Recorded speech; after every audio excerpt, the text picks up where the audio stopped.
जय Hind students, agree chemistry के online classes में आपका स्वागत है। आज अपन नया टॉपिक स्टार्ट कर रहे हैं, लेसन संख्या 10 जैव रसायन।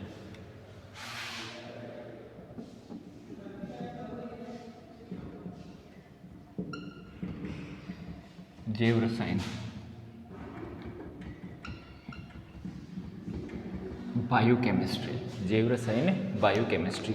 देखिए, सबसे पहले अपन बात करते हैं बायोकेमिस्ट्री, जैव रसायन क्या है। तो समझिए, जो बायोकेमिस्ट्री शब्द है वो दो शब्दों से मिलकर बना है।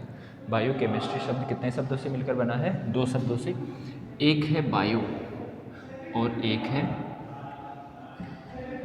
केमिस्ट्री।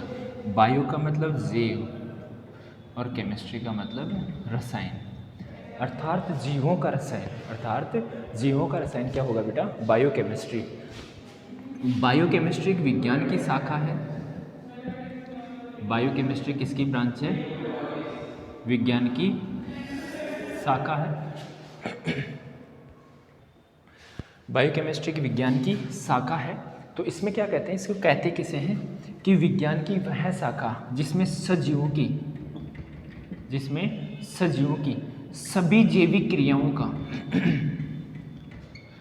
सजीवों की सभी जैविक क्रियाओं का अध्ययन किया जाता है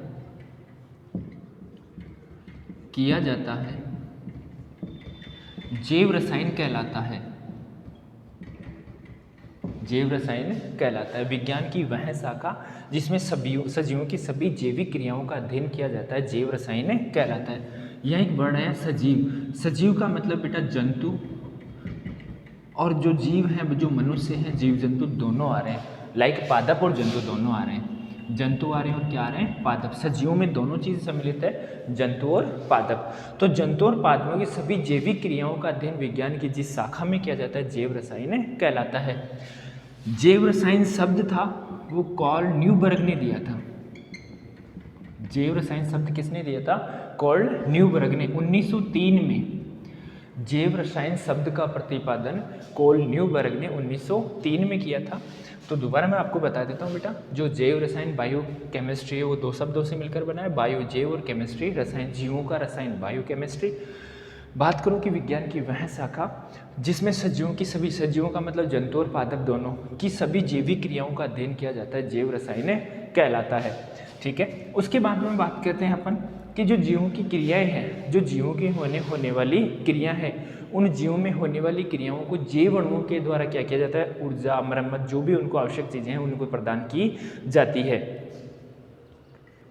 आगे बात करें अपन तो सभी सजीवों की जो जैविक संरचना है, सभी सजीवों की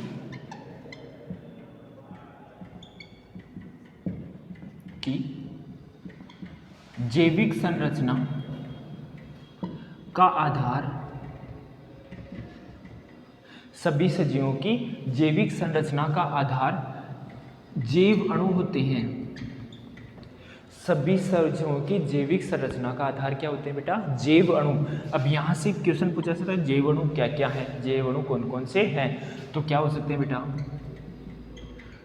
कार्बोहाइड्रेट हो सकते हैं, प्रोटीन हो सकती है, वसा हो सकती है, ये सारे क्या हैं? जैव अणु। तो सभी सजीवों की जैविक संरचना का आधार क्या होता है? जैव अणु। सभी सजीवों की जैविक संरचना का आधार क्या है? जैव अणु। और जैव अणु में अपन क्या ले सकते हैं? कार्बोहाइड्रेट, प्रोटीन और वसा। कार्बोहाइड्रेट, प्रोटीन और वसा।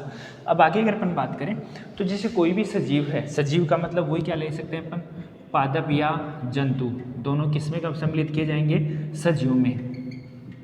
तो जो सभी सजीवों की जैविक क्रियाएं हैं, सभी सजीवों की जैविक क्रियाएं, लाइक उनकी मरम्मत, पोषण आदि जो जैविक क्रियाएं होती है, उन सभी जैविक क्रियाओं के लिए आवश्यक जो ऊर्जा है, इन सभी सजीवों की जैविक क्रियाओं के लिए जो आवश्यक ऊर्जा है वो कौन प्रदान करते हैं? जैव अणु।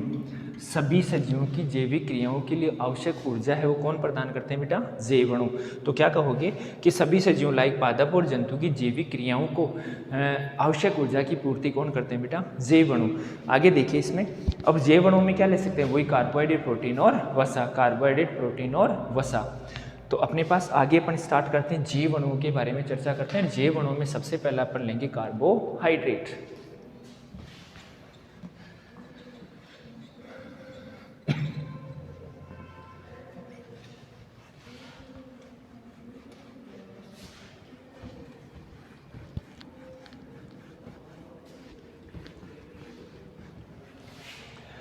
सबसे पहले जैव अणुओं में अपन लेते हैं कार्बोहाइड्रेट।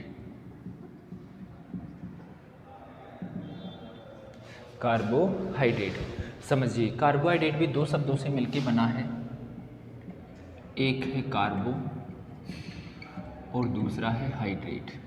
दो शब्दों से मिलकर बना है, एक है कार्बो और दूसरा क्या है, हाइड्रेट।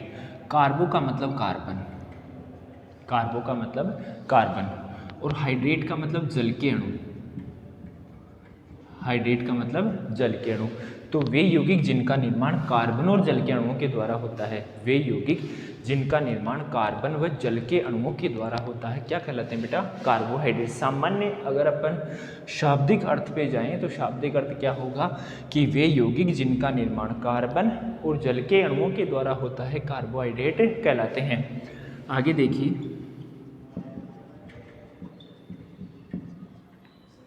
कार्बोहाइड्रेट का सामान्य सूत्र, कार्बोहाइड्रेट का सामान्य सूत्र क्या होगा, CxH2O का होल वाई। कार्बोहाइड्रेट का सामान्य सूत्र क्या होगा, CxH2O का होल वाई, CxH2O का होल वाई। ठीक है, ये क्या हो गया कार्बोहाइड्रेट्स का सामान्य सूत्र। आगे देखो अपन आगे बात करते हैं कार्बोहाइड्रेट्स में। तो इनमें क्या मुख्यतः क्या पाया जा रहा है बेटा, कार्बन पाया जा रहा है, हाइड्रोजन पाया रहा है। अगर मैं बात करूँ कार्बोहाइड्रेट्स में तो मुख्य अवयव क्या पाए जा रहे हैं, कार्बन पाया जा रहा है, हाइड्रोजन पाया जा रहा है और ऑक्सीजन पाई जा रही है। मुख्यतः कार्बोहाइड्रेट्स में क्या क्या पाए जा रहे हैं, कार्बन पाया जा रहा है, हाइड्रोजन पाया जा रहा है और ऑक्सीजन पाई जा रही है। ये मुख्य अवयव है किसके, कार्बोहाइड्रेट्स के। कार्बोहाइड्रेट्स के मुख्य अवयव क्या है, कार्बन, हाइड्रोजन और ऑक्सीजन। बट जो अपन ने परिभाषा बताई कि कार्बन और जल के अणुओं से मिलकर बने यौगिक क्या कहलाएगी, कार्बोहाइड्रेट, ये सामान्यतः कोई वैलिड डेफिनेशन नहीं है। तो इसके लिए अपन इसमें वैलिड डेफिनेशन देते हैं कि पॉलीहाइड्रिक, या क्या कहेंगे अपन वे पदार्थ जिनके जल अपघटन, वे पदार्थ जिनके जल अपघटन से पॉलीहाइड्रिक, वे पदार्थ जिनके जल अपघटन से पॉलीहाइड्रिक एल्डिहाइड व कीटोन, जल अपघटन से पॉलीहाइड्रिक एल्डिहाइड व कीटोन का निर्माण होता है, का निर्माण होता है, कार्बोहाइड्रेट कहलाते हैं। कार्बोहाइड्रेट कहलाते हैं। डेफिनेशन क्या हुई कि वे पदार्थ जिनके जल अपघटन से, वे पदार्थ जिनके जल अपघटन से पॉलीहाइड्रिक एल्डिहाइड व कीटोन का निर्माण होता है, पॉलीहाइड्रिक एल्डिहाइड व कीटोन का निर्माण होता है, कार्बोहाइड्रेट्स कहलाते हैं। ये इसकी क्या होगी बेटा परिभाषा, ये अपन ने सामान्य इसके अनुसार बताई थी। फिर बेटा कार्बोहाइड्रेट्स का सामान्य सूत्र क्या हो जाएगा, CxH2O का होल वाई। फिर क्या कहोगे कि बेटा मुख्य अवयव क्या पाए जाते हैं, कार्बन, हाइड्रोजन और ऑक्सीजन। आगे देखिए,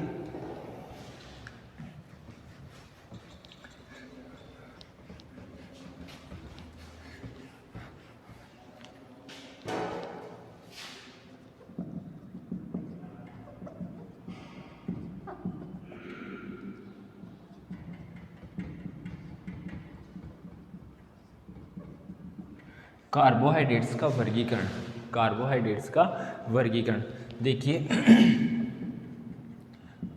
कार्बोहाइड्रेट को मुख्य रूप से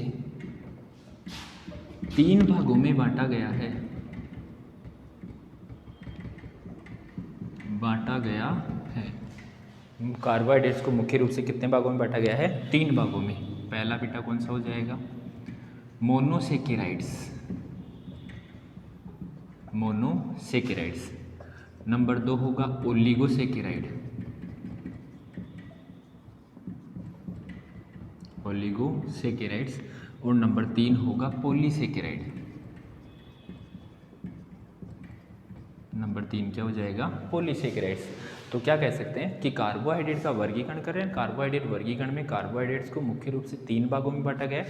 पहला मोनोसेकेराइड, दूसरा ओलिगोसेकेराइड, तीसरा पॉलीसेकेराइड। इनके वर्गीकरण का वर्णन अपन नेक्स्ट वीडियो में करेंगे।